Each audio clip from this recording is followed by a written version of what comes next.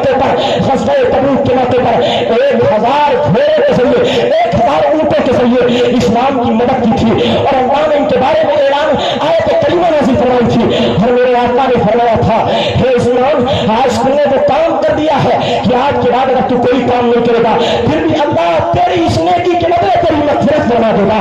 عثمان کو وہ مقام ملا ہے, مگر یہ عثمان بلوائی جناب کو گھیرتے ہیں اور حضرت عثمان کو قتل کرنے کا ارادہ رکھتے ہیں. اللہ حضرت عثمان کو 40 دن تک گھر میں بند رکھتے ہیں.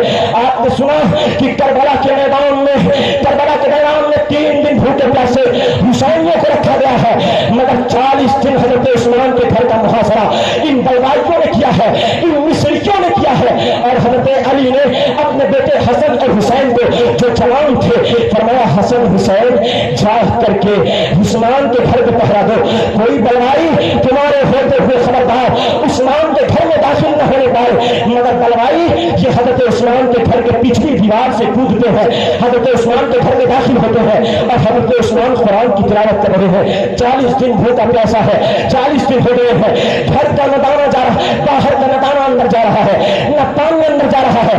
اور حضرت عثمان غنی رضی اللہ عنہ جب پیاس کی شدت لگتی ہے اپنے گھر کی دیوار سے منہ نکالتے ہیں اور کہتے ہیں کوئی بندہ جو مجھ کو پانی دے.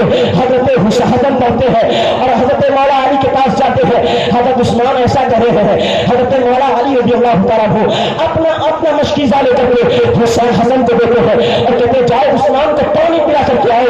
اب یہاں ذرا غور کیجیے, وہ منظر آپ کو یاد آ رہا ہوگا جو منظر کربلا کے میدان میں عباس علمبردار کے ساتھ پیش آیا تھا کہ 10 محرم الحرام کو جب عباس علمبردار پہلے فراز سے پانی لینے جاتے ہیں اور مشکیزہ بھر کے لاتے ہیں تو عباس علمبردار کا پہلا بازو کاٹا جاتا ہے, عباس کا دوسرا بازو کاٹا جاتا ہے. عباس پھر بھی ہار نہ مانتے ہیں, عباس منہ سے مشکیزہ تھام لیتے ہیں.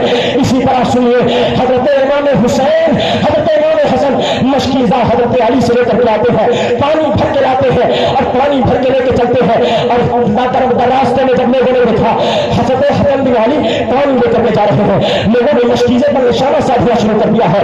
حضرت امام حسن بچاتے جب دروازے پہ پہنچتے ہیں تو دروازے پہ ایک تیر آ کر کے حضرت حسن کے مشکیزے کو لگ جاتا ہے اور مشکیزے میں پانی بہ جاتا ہے. حضرت وہاں عباس علمبردار کربلا کے خیمے تک پانی نہیں پہنچا پائے تھے, یہاں حضرت حسن عثمان کے گھر تک پانی نہ پہنچا پائے. حضرت عثمان غنی رضی اللہ تعالیٰ عنہ اب دیکھیے بلوائی گھر کے پیچھے کے راستے سے حضرت عثمان کے گھر میں گھستے ہیں اور گھسنے کے بعد حضرت عثمان کو کیا دیکھتے ہیں, وہ بندے مومن, وہ نبی کا تیسرا خلیفہ, وہ نبی کا دوسرا داماد, وہ مصطفیٰ جان اسلام جس سے فرشتے, وہ نبی کا خلیفہ جس سے فرشتے حیا کرتے ہو, قرآن کی تلاوت کر رہا ہے. اور تلاوت کرتے کرتے جب اس آیت کریمہ پہ پہنچتا ہے فَسَيَكْفِيكَهُمُ اللَّهُ, اس آیت پہ پہنچ جاتا ہے کہ اچانک آپ کی کنٹپی پہ وار کیا جاتا ہے اور وار اتنا گہرا ہوتا ہے کہ آپ شہید ہو جاتے ہیں اور آپ کا خون قرآن کی سی آیت کریمہ پہ رکھتا ہے. حضرات تو 1 محرم کو حضرت عمر کی شہادت ہوئی ہے اور آپ دیکھیے 18 ذی الحجہ کو حضرت عثمان غنی کی شہادت ہوئی ہے. اب آئیے 19 رمضان کو چلتے ہیں. 19 رمضان ہے, رمضان کا مہینہ ہے, 40ویں ہجری کا زمانہ ہے. مولا علی ہے, حضرت حسن اور حسین کے بابا ہے, فاتح خیبر ہے, اسد اللہ غالب ہے, علی بن ابی طالب ہے. حضرت علی اپنے گھر سے نکلتے ہیں, کیوں نکلتے ہیں؟ نماز کے لیے لوگوں کو اٹھایا جائے, صبح کی نماز کا وقت ہے. حضرت علی آواز دیتے ہوئے مسجد کی طرف نکل پڑتے ہیں. کوفہ کی جامع مسجد کے قریب جب پہنچتے ہیں تو 3 لوگوں نے جو خارجی جنہیں آج کے زمانے میں وہابی کہا جاتا ہے, یہی خارجی فکر رکھنے والے لوگ تھے. یہ خارجی حضرت علی کی طاق میں بیٹھے تھے. آج علی نکل کے تو بیٹھے گھر سے, آج علی باہر آئیں گے, آج حملہ کر دیں گے. اللہ حضرت علی جب مسجد کے دروازے پہ پہنچنے والے ہیں اور مسجد میں پہنچے تو ابن ملجم خارجی نامی شخص نے, ابن ملجم نے حضرت علی پہ ایسا پیشانی پہ وار کیا, ایسا وار کیا کہ آپ زخمی ہو گئے. اور 1-2 دن زخمی رہنے کے بعد حضرت مولا کائنات مولا علی شیر خدا کی شہادت ہو جاتی ہے.